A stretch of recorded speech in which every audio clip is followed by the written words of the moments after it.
আসসালামু আলাইকুম দর্শক। হঠাৎ করেই রাজনীতির মাঠে সক্রিয় হলেন বেগম খালেদা জিয়া। তিনি শহীদ প্রেসিডেন্ট জিয়াউর রহমানের মৃত্যুবার্ষিকী উপলক্ষে বক্তব্য দিয়েছেন। রাজনীতির অঙ্গনে যখন নানা বিতর্ক উত্তেজনা, ঠিক সে সময় বেগম খালেদা জিয়া একটি বক্তব্য নিয়ে মাঠে হাজির হলেন। সেই হাজির হওয়াটা রাজনৈতিক অঙ্গন কিভাবে দেখছে দর্শক, এই নিয়ে একটি ছোট্ট বিশ্লেষণ করব। তবে তার আগে ভয়েস বাংলা যারা এখনো সাবস্ক্রাইব করেননি তারা অনুগ্রহ করে সাবস্ক্রাইব করবেন এবং লাইক, শেয়ার, কমেন্ট দিয়ে আমাদেরকে জানাবেন যে এই বিষয়ে আপনার প্রতিক্রিয়া কি। আসুন আমরা একটু আলোচনা করি যে কোন প্রেক্ষাপটে বেগম খালেদা জিয়া কেন বক্তব্য দিতে হাজির হলেন রাজনীতির মাঠে। আমরা সবাই জানি যে বেগম খালেদা জিয়া পুরোপুরি সুস্থ নন। বয়সের কারণে তিনি যথেষ্ট পরিমাণ ভেঙে পড়েছেন। তার এই অনুপস্থিতির জায়গাটা খুব ভালোভাবেই সামাল দিচ্ছেন তার পুত্র তারেক রহমান। তিনি ভারপ্রাপ্ত চেয়ারম্যান হিসেবেই বক্তব্য রাখছেন লন্ডন থেকে জুমে। বেগম খালেদা জিয়াও জুমেই বক্তব্য রেখেছেন, কিন্তু তার এই বক্তব্যের মধ্য দিয়ে সক্রিয় হয়ে ওঠাটা খুবই সিগনিফিকেন্ট। কেন? এই কারণে যে সাম্প্রতিক সময় নানা রকম টানাপোড়েন চলছে, বিশেষ করে নির্বাচন নিয়ে। প্রধান উপদেষ্টা জাপানে নিজেই বললেন যে শুধু একটি দলই ডিসেম্বরে নির্বাচন চায়, বাকিরা চাচ্ছে না। তার মানে তিনি এই কথাটি বলে একটু স্বস্তি পেতে যাচ্ছেন। কিন্তু বিএনপি বলছে যে শুধু তারা একা না, তার সঙ্গে আরো অনেকগুলো রাজনৈতিক দল তারাও দ্রুত নির্বাচন চায়। এমনকি 12 দলীয় সমমনা ছাড়াও সিপিবি, বাসদের মতন বাম গণতান্ত্রিক দলও তারা দ্রুত নির্বাচন চায় দেশে। হঠাৎ করে যখন নাকি জাপানে বসে ডক্টর মোহাম্মদ ইউনূস এমন একটি বক্তব্য আনলেন, তখন বাংলাদেশ থেকে বেগম খালেদা জিয়া বক্তব্য দিলেন। তিনি বলছেন যে গণতন্ত্র পদে পদে বাধাগ্রস্ত হচ্ছে এবং গণতন্ত্র পুনঃপ্রতিষ্ঠা হবে। তার মানে গণতন্ত্র এখনো প্রতিষ্ঠা হয়নি, একটা অসমাপ্ত অবস্থায় রয়েছে, একটা ইন্টারিম পিরিয়ডে রয়েছে, একটা আপৎকালীন অবস্থার মধ্যে আছে। এটাই কিন্তু বেগম খালেদা জিয়া বললেন। তো গণতন্ত্র পুনঃপ্রতিষ্ঠা মানে কি? নির্বাচনের মধ্য দিয়ে সেটা পুনঃপ্রতিষ্ঠা, সেই কথাই বলেন। আর পদে পদে বাধা মানে কি? মানে হচ্ছে এই যে নির্বাচনের তারিখটা সুনির্দিষ্ট করা হচ্ছে না, সেই কারণেই তিনি কিন্তু মিন করেছেন। এখন ওনার এই বক্তব্যটা নিঃসন্দেহে সরকারের জন্য অস্বস্তি বাড়াবে, যেটি আজকে দেখলাম যে আনন্দবাজার পত্রিকা, ভারতীয় গণমাধ্যম, তারাও কিন্তু এটি পিক করেছে যে বেগম খালেদা জিয়ার এই বক্তব্য সরকারের জন্য বেশ অস্বস্তিকর হবে, যেখানে সরকার মনে করছে যে না, কোনোভাবেই ডিসেম্বর না, যদিও তারা বলেছে ডিসেম্বর কম সংস্কার চাইলে ডিসেম্বর, বেশি সংস্কার চাইলে জুন। তো বাস্তবতা হলো এই যে অধিকাংশ সংস্কারের ব্যাপারে বা বেশিরভাগ সংস্কারের ক্ষেত্রে রাজনৈতিক দলগুলোর মধ্যে ঐক্য নেই, অন্তত একটা দুইটা পয়েন্টে।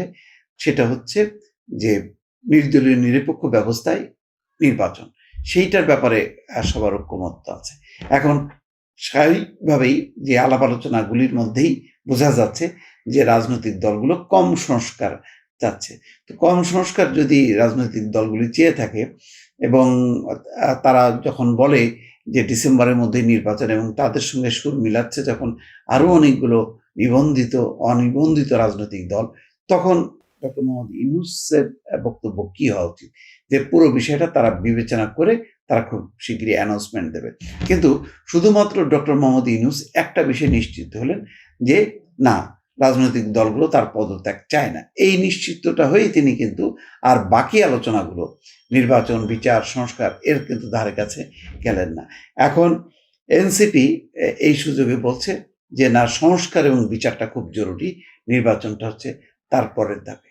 তার মানে হচ্ছে এই যে যেহেতু নির্বাচন হলে সবাই ধারণা করছে যে নিশ্চিতভাবেই বিএনপি জিতবে, সুতরাং এটাকে যতখানি ঠেকিয়ে রাখা যায়। যদি একটা অনিশ্চিত অবস্থা থাকতো যে না বিএনপি জিতবে কি জিতবে না, এরকম অনিশ্চয়তা যদি থাকতো, তাহলে সম্ভবত নির্বাচনের তারিখ ঘোষণার ক্ষেত্রে কোনো বিলম্ব হতো না। এই কৌশলটা সবাই বোঝে এবং বোঝে বলেই কিন্তু এখন বিএনপি যেমন সোচ্চার, তেমনি অন্যরা মানে এনসিপি, জামাত বা ইসলামী দলগুলো, তারা যতখানি পারে এটাকে বিলম্বিত করার চেষ্টা করছে।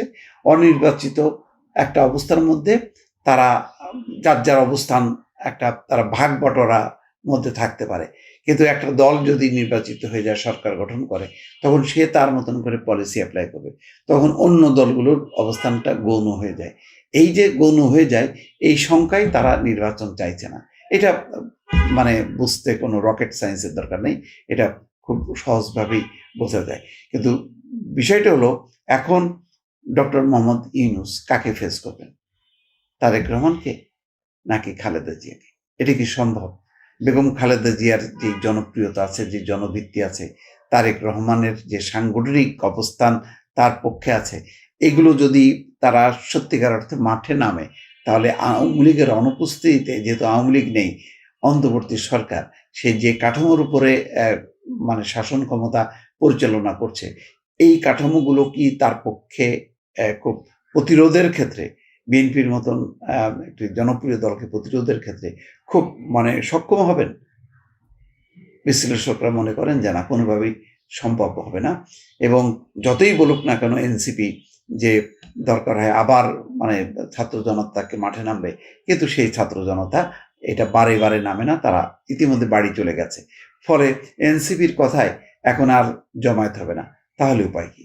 উপায় হচ্ছে, মানে যদি ডক্টর মোহাম্মদ ইউনূস যদি যথাসময়ে ব্যবস্থা না নেয় এবং বেগম খালেদা জিয়া যদি রাজনীতিতে সক্রিয় হতে থাকে, অর্থাৎ তিনি যদি প্রতিনিয়ত বক্তব্য দিতে শুরু করেন, তাহলে কিন্তু যথেষ্ট পরিমাণ চাপের মধ্যে পড়ে যাবে ডক্টর মোহাম্মদ ইউনূস। সুতরাং বল এখনো ডক্টর ইউনূসের কোর্টে। তিনি এটাকে কিভাবে খেলবেন, নৈরাজ্যের দিকে নিয়ে যাবেন নাকি একটা নিশ্চিত নির্বাচনের দিকে যে তিনি তার দায়িত্ব শেষ করবেন, এখন বিষয়টা তাকেই নির্ধারণ করতে হবে। ভালো থাকবেন। আল্লাহ হাফেজ।